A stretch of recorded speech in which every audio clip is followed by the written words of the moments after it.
Alright.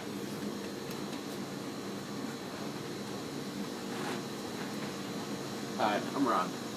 I'm Kyle. And I'm Andrew.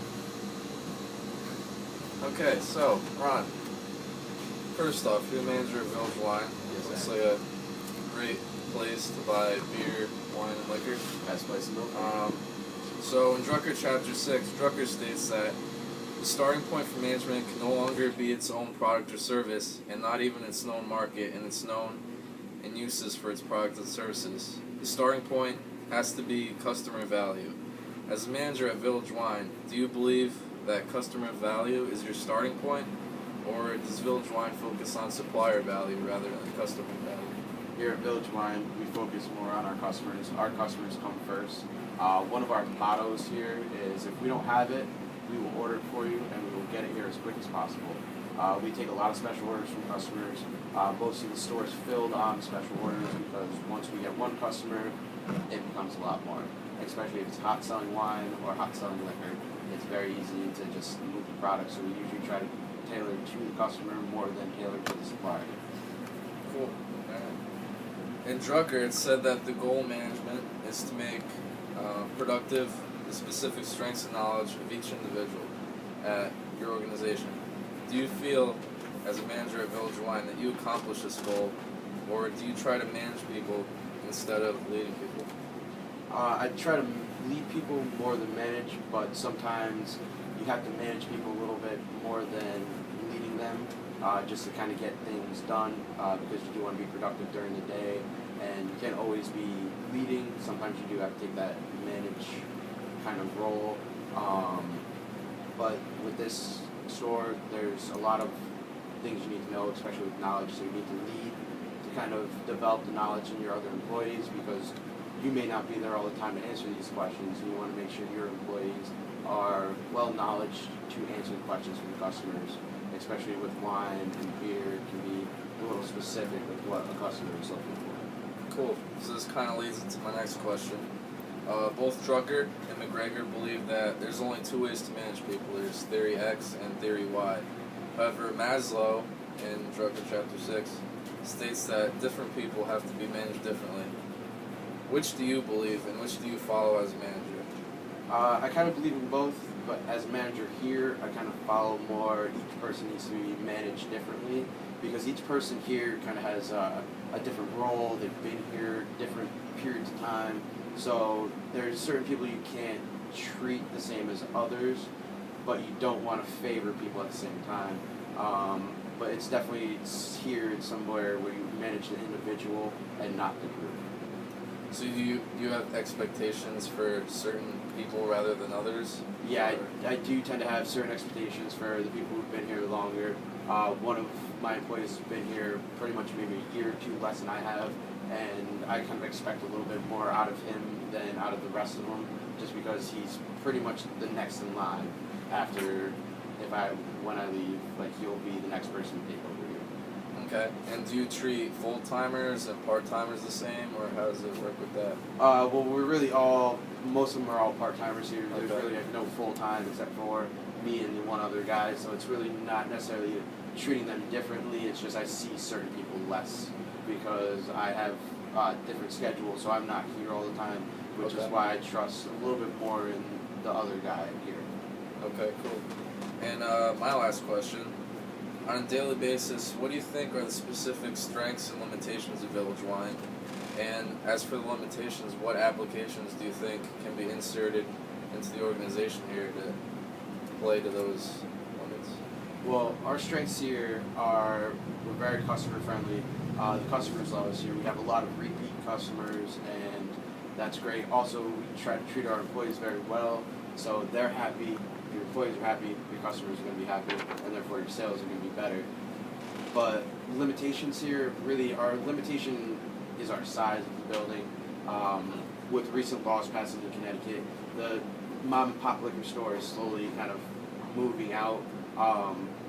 But to kind of make up for that, we have a great location where we are. We're on a main road, and it's a main road that leads to the beach. So our busiest season is actually coming up. It's going to be the end of May to pretty much the beginning of September. And that's just, it's busy every day. And then we can kind of stay busy up until then. And that's about it. But that's the only limitation I really see for the stores our size.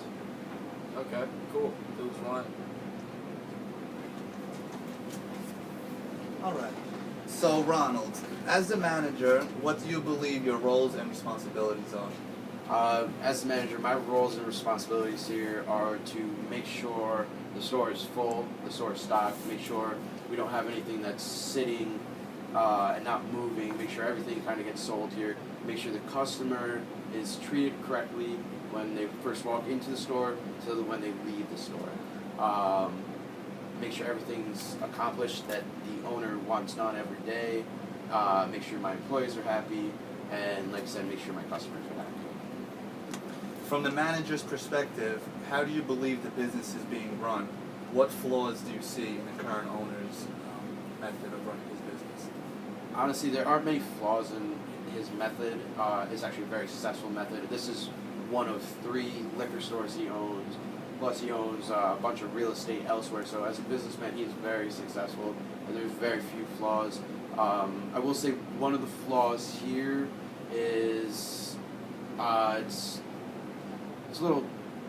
I've kind of become too good friends with some of the other employees, and it's like kind of where's that line, that kind of thing. So now, would you rather be good friends with your fellow employees or so-so friends with your employees? I wouldn't say I don't want to not be friends, because it's good to have that manager kind of employee relationship where you can kind of trust your manager and you can trust your employee. But with this store, like I've worked with a lot of these people, and I've worked my way up to this position. I've only been manager now for about 2 years, and I've kind of working with these people. I've developed this friendship, so it's more of me getting promoted, and now there's that fine line where it's like, here's your friendship, here's work, and if you kind of can't understand it, we have to kind of come to an agreement on something.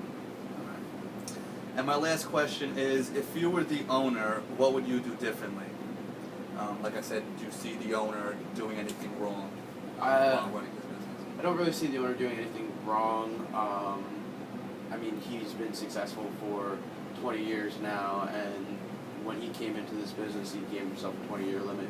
He's actually trying to get out of the business right now, but differently, I would maybe have concentrated on maybe one store a little bit more. And he has 3, you said? He has 3 stores, but the way we kind of do different things with the inventory between the 3 stores, it's a little confusing. That's like one of the flaws I would probably change, is try to run each store as either one giant store or each store as its individual store, because my store here is different from the other store on Post Road in Milford or the other store in Hampton. We have very different clienteles, and it's just more of him running each business as one instead of each business as an individual, and it kind of gets a little discombobulated here and there.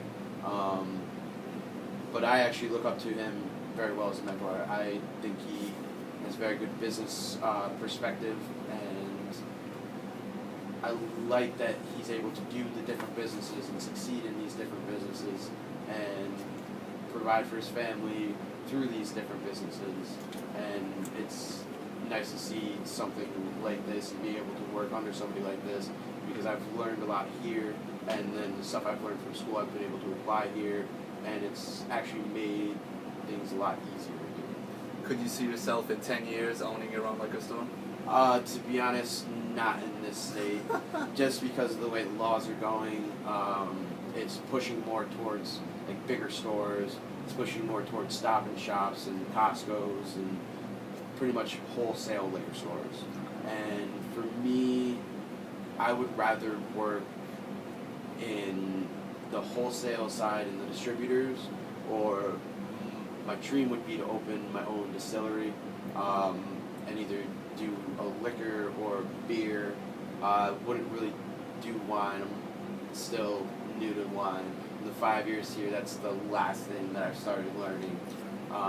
But beer and liquor, it's a different market. It's a little easier to sell, and you don't really need to be from a certain region to have a very good name with these different products. Well, Ronald, thank you for your time. Thank you. That's